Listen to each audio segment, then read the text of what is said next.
राधे राधे। भारत का एकमात्र ऐसा मंदिर जहाँ पर मंगला आरती नहीं होती। क्या आप जानते हैं ऐसा कौन सा मंदिर है जहाँ पर मंगला आरती नहीं होती? तो आइए हम आपको बताते हैं। भारत में एकमात्र ऐसा मंदिर है बांके बिहारी जी का मंदिर जहाँ पर मंगला आरती नहीं होती। तो मंगला आरती नहीं होती, इसके पीछे कोई ना कोई कहानी तो होगी ही होगी। आइए आज हम उस कहानी को आपको सुनाते हैं।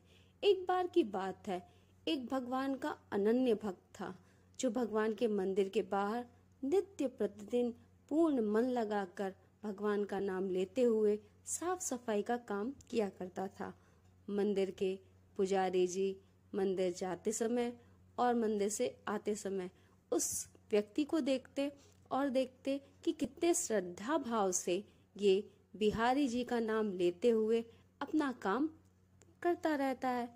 एक दिन पुजारी जी ने उसे बुलाया और कहा, सुनो, ये बिहारी जी मंदिर की कुछ गौएं हैं, इनको तुम ले जाना और पूरे दिन चराना। चराने के बाद इन्हें वापस यहीं लाके बांध देना और इसके बदले में तुम्हें दोपहर का भोजन और कुछ धन दे दिया जाएगा।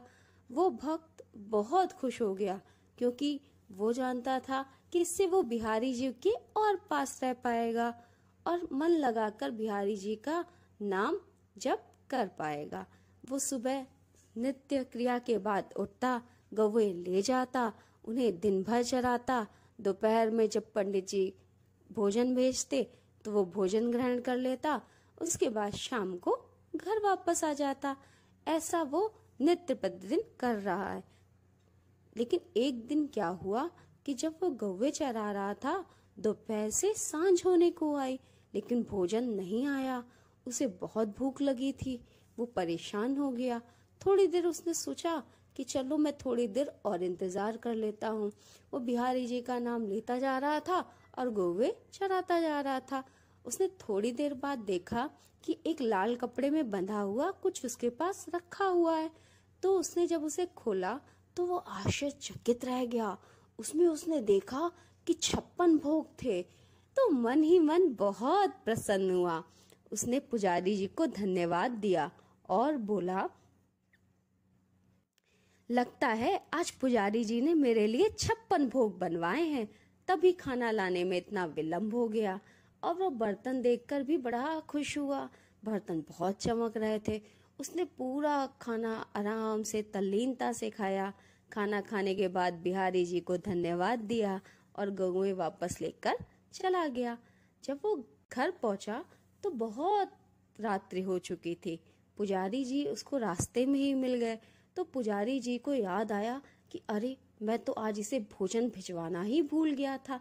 लेकिन पुजारी जी कुछ बोल पाते उससे पहले वो भक्त बोला कि अरे वाह पुजारी जी, आज तो आपने मुझे बहुत अच्छा खाना भेजा था। आज आपने इतना सारा खाना में भेजा। पुजारी जी आश्चर्यचकित, वो बोले कि ऐसा कैसे हो सकता है, आज तो मैंने खाना भेजा ही नहीं, ये झूठ बोल रहा है।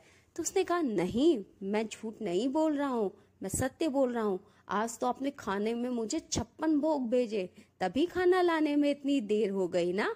तो पुजारी जी ने कहा, अरे भाई, मैं तो आज खाना भिजवाना भूल ही गया था, तुम किस खाने की बात कर रहे हो? तो उसने कहा कि अच्छा, आपको यकीन नहीं होता तो मैं बर्तन दिखाता हूँ। उसने वही लाल रंग की पोटली को खोला। जब उसने पोटली को खोला तो पुजारी जी उस पोटली को देखकर दंग रह गए, क्योंकि उसमें बांके बिहारी जी के वही बर्तन थे जिसमें उनको रोज भोग अर्पण किया जाता। वो चांदी के बर्तन देखकर पुजारी हतप्रभ रह गए। उन्होंने उस भक्त की ओर देखा, उनकी आंखों से अश्रुओं की धारा बहने लगी और उन्होंने एक धीमी सी मुस्कान के साथ उससे कहा कि मुझे लगता है आज तुम्हारे लिए भोजन बिहारी जी ही लेकर आए हैं।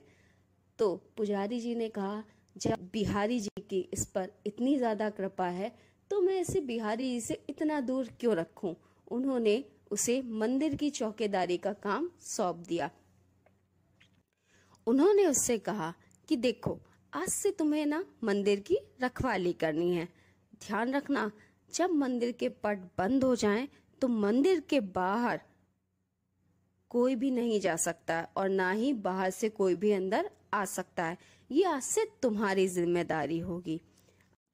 अगले दिन वह बिहारी जी का अनन्य भक्त दरवाजे के बाहर सुबह से ही खड़ा हो गया, लोगों को आते जाते देखता और बिहारी जी के गुणगान करते हुए सुनता और मन ही मन बहुत प्रसन्न होता कि लगता है बिहारी जी की मुझ पर बहुत ज्यादा कृपा हो गई है, तभी उन्होंने मुझे अपने दरवाजे के बाहर खड़ा करवा दिया है। शाम हुई, फिर धीरे धीरे रात्रि हुई, मंदिर के पट बंद हो गए। अब उस भक्त की जिम्मेदारी का निर्वहन शुरू हो जाता है। वह दरवाजे पर खड़ा रहकर पहरा देने लगा।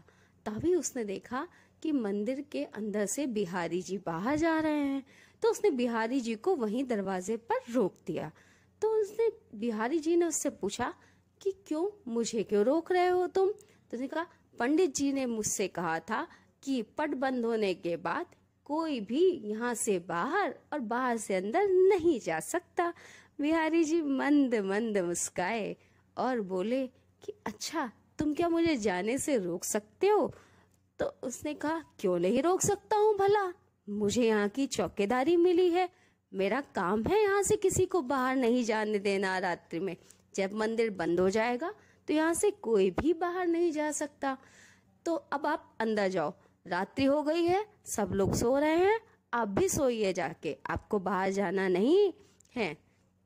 अब बिहारी जी परेशान हो गए। भक्त तो भक्त, भक्त के आगे तो भगवान भी विवश हो जाते हैं। तो बिहारी जी ने सोचा, अब ऐसा इससे क्या कहा जाए ये जो मुझे बाहर जाने दे।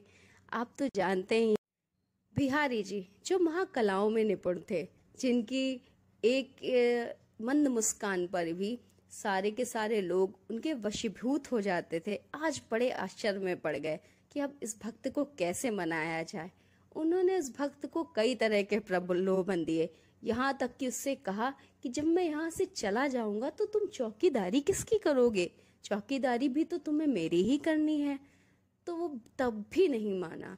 फिर बिहारी जी ने उससे कहा कि देखो भाई, मुझे ना निधि वन जाना है, वहां पर बहुत सारी गोपियां मेरा इंतजार कर रही हैं रास के लिए, और अगर मैं नहीं जाऊंगा तो बहुत ही ज्यादा परेशान हो जाऊंगी। तो ऐसा करो, तुम भी मेरे साथ चलो, जब तक मैं वहां रास करता हूँ तब तक तुम वहां बाहर खड़े होकर मेरी प्रतीक्षा करना, और जब सुबह हो जाएगी तो मैं तुम्हारे साथ वापस मंदिर आ जाऊंगा। काफी विचार विमर्श के बाद बिहारी जी का वो भक्त मान जाता है। उसने बिहारी जी से कहा, ठीक है भगवान, जैसा आप कहे, साथ साथ निधिवन तक चला गया। वहां जाने के बाद बिहारी जी ने रात भर रास किया और वह बाहर खड़ा सब देखता रहा और बिहारी जी के आने की प्रतीक्षा करता रहा।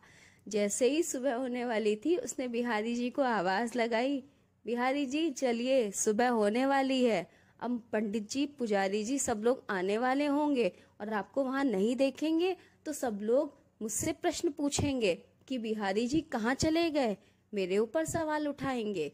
बिहारी जी मुस्कुराते हुए उसके साथ वापस मंदिर चले आए, और जैसे ही मंदिर चले आए वो गेट के बाहर खड़ा हो गया और सबके आने की प्रतीक्षा करने लगा।